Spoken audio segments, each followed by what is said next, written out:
Hey guys, what's up? Welcome back to Elise Reads and Speaks. Today I am bringing you my best books of the year and my worst books of the year. I thought that I would separate this into two videos, but then I looked at my 1 stars and my 5 stars and I didn't really have enough for 2 separate videos. I have a lot of 4-star books this year, I have a lot of 2-star books this year, and I was gonna talk about those, but then I was like, no, you really have to earn your spot in this video. If I loved you enough to give you 5 stars, you've made the cut.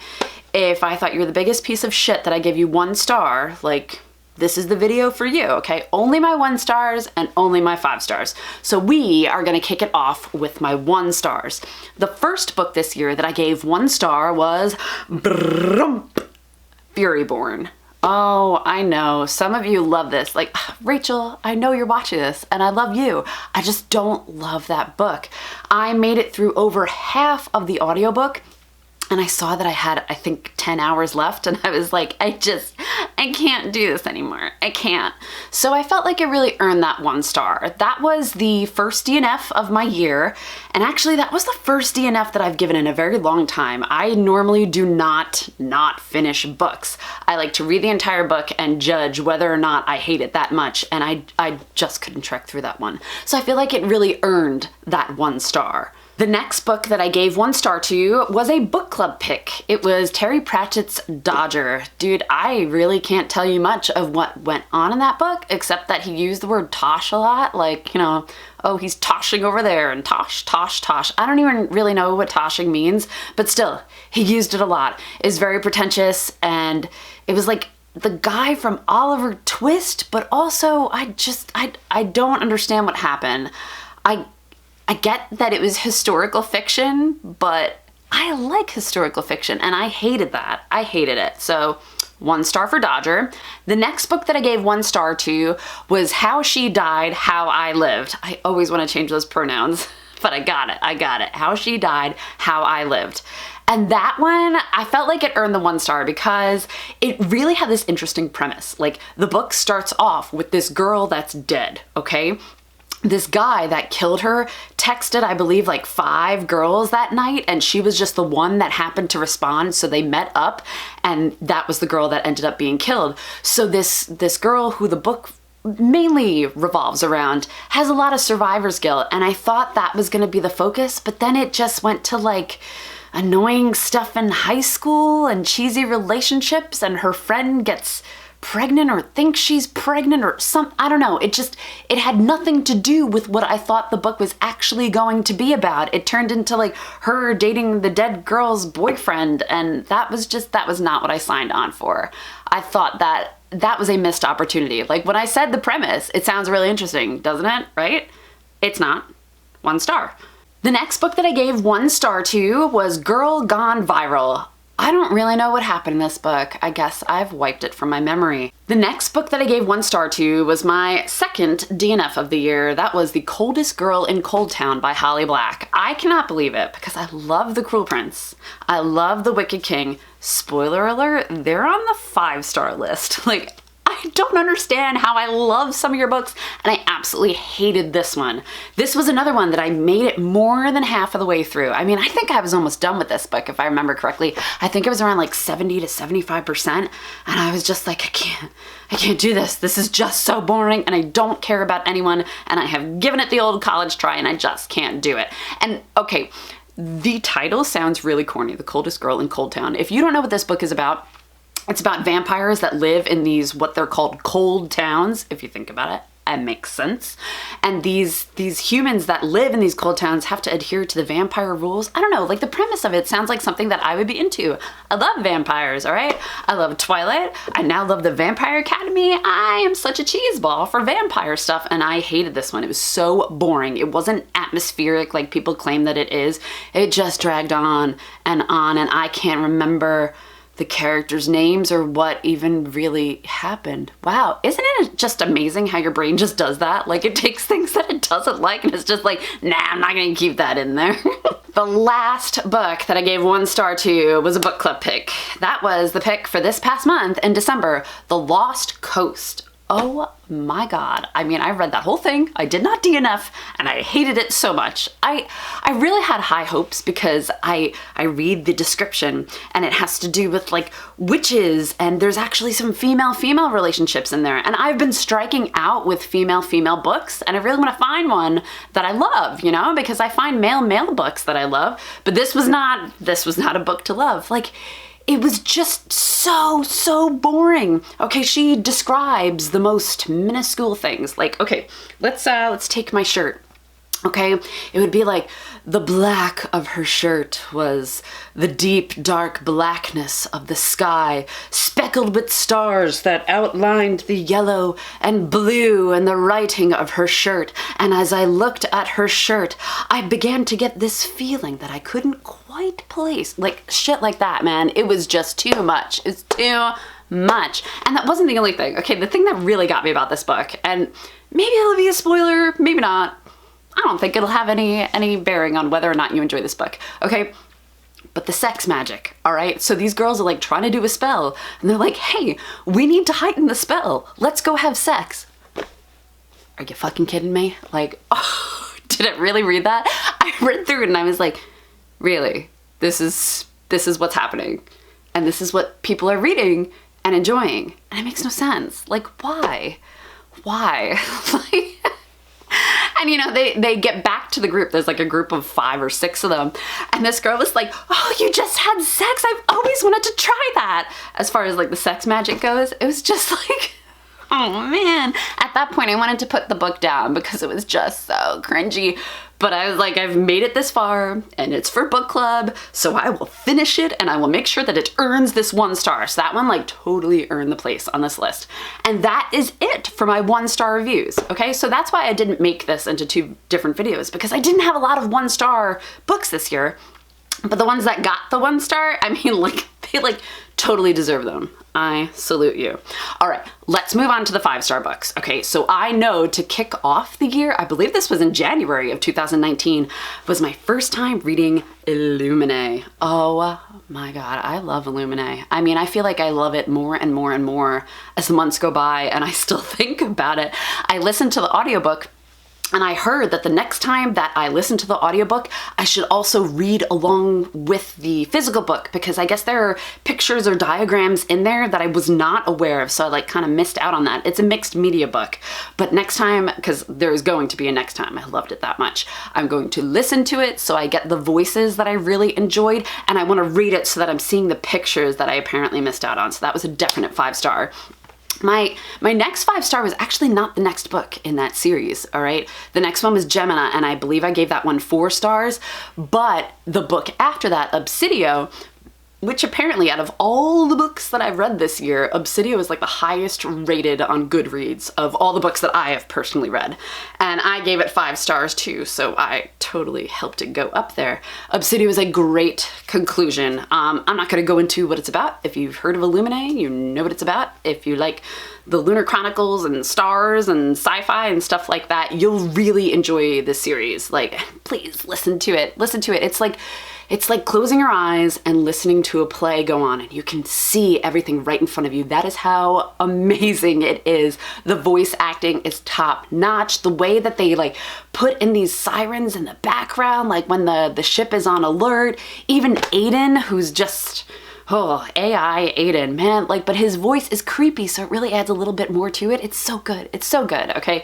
So those 2 were 5 stars, but the one in the middle dipped down a little bit for me because it was missing my favorite character from the first book, who then came back in the 3rd book. I won't spoil anything for you, but there's a lot of people that even like Gemina more than Illuminae. I just didn't happen to be one of those people.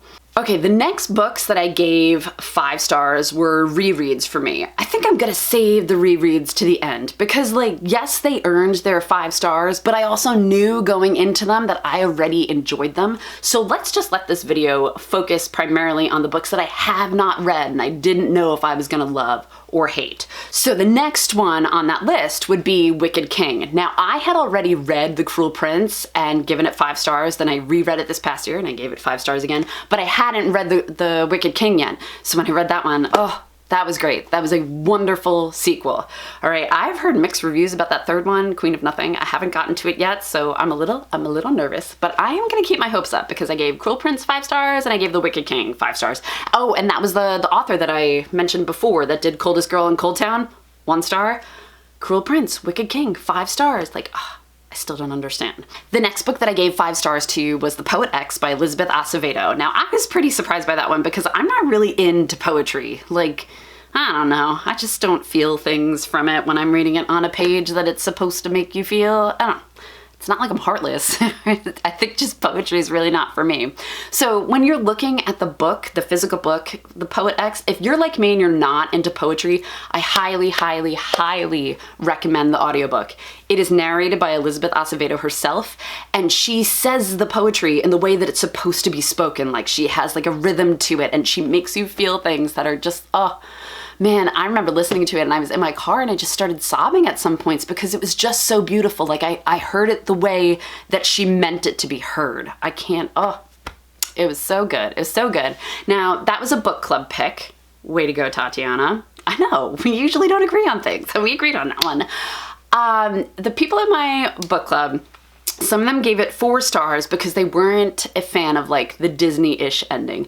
I'm gonna agree with that. I think the mother deserved a little worse than what she got. I'm gonna agree with that. However, I'm keeping it at 5 stars because it was just such a surprise for me. Like, I didn't even know that I can enjoy something like that. And I think that really says something about the writing. Like, if you're taking this person that is not into poetry, giving them an entire book of poetry, well, I'm listening to it, I wasn't physically reading it. And I just came out of that like, wow, it made me feel all the feelings. Like, I feel like you really earned that 5 stars then. And I'm like proud to give it to you. You made me step out of my comfort zone. And here I am, giving you 5 stars.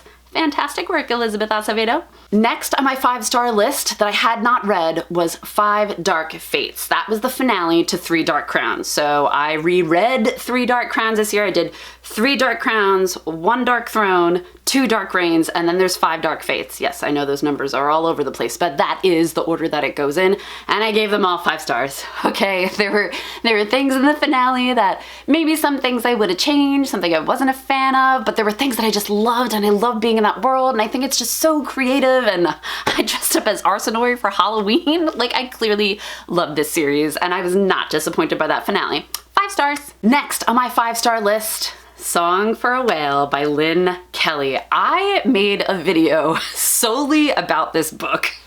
Okay, if you haven't seen it, I'm gonna link it below. It's not just a review about that book. I mean, I'm telling you right now that I love it. I wanted to give a review and kind of an education. Like, I'm a speech language pathologist and I want you to enjoy that book as much as I enjoyed that book. So I kind of gave some like speech education in that video to help you enjoy it as much as I did. Like, I showed some signs and gave you some things to do with your voice, like the voicing and stuff. Okay, just watch it. Like, I'm so proud of that video. I had people watch that one and like privately message me saying that they were gonna go ahead and buy the book because they were just so excited by the way that I described it. And it's like, there is no better compliment to a booktuber and a speech language pathologist too. Like, I'm really proud of that video. So if you haven't watched it, please go ahead and watch it. Look at the link below. Just to briefly recap that book is about a deaf girl who finds solace in learning about this whale that isn't deaf, but he sings at a frequency that other whales can't hear. So it's like he's just kind of speaking into the void. He can hear them, but they can't hear him and they can't sing back his song. And it was just, oh, it pulled at all the heartstrings and it made me feel all the feelings. And that was a definite 5-star from me. Now, the next book that I gave 5 stars to that I hadn't read, okay, I've read The Giver, but I hadn't read the Giver graphic novel. So I read the graphic novel and that was really great. The artwork in there, I felt like it added a lot more to the story.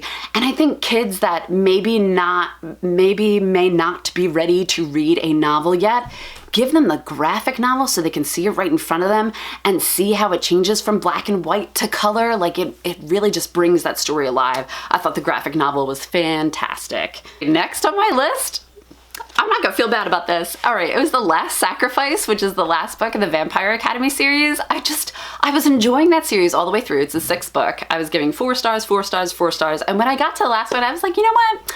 That was a solid conclusion. I'm gonna give you 5 stars because I have thoroughly enjoyed my time here. And the last one on my list was a read that I read in December, and it was Dead Queens Club by Hannah Capin.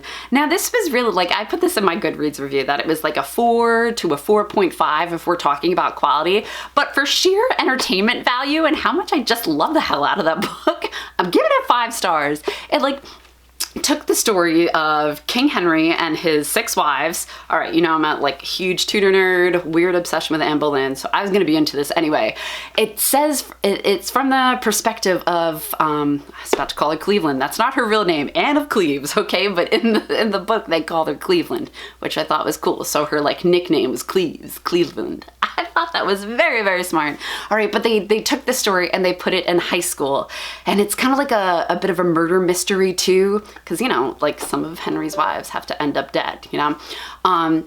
But in high school, they're not his wives, they're his girlfriends, and how he flits from one girlfriend to the next girlfriend. There's a murder mystery, and it's, even to the end, I was kind of like, wait, they're taking such liberties with this story, so I don't know what's gonna happen at the end.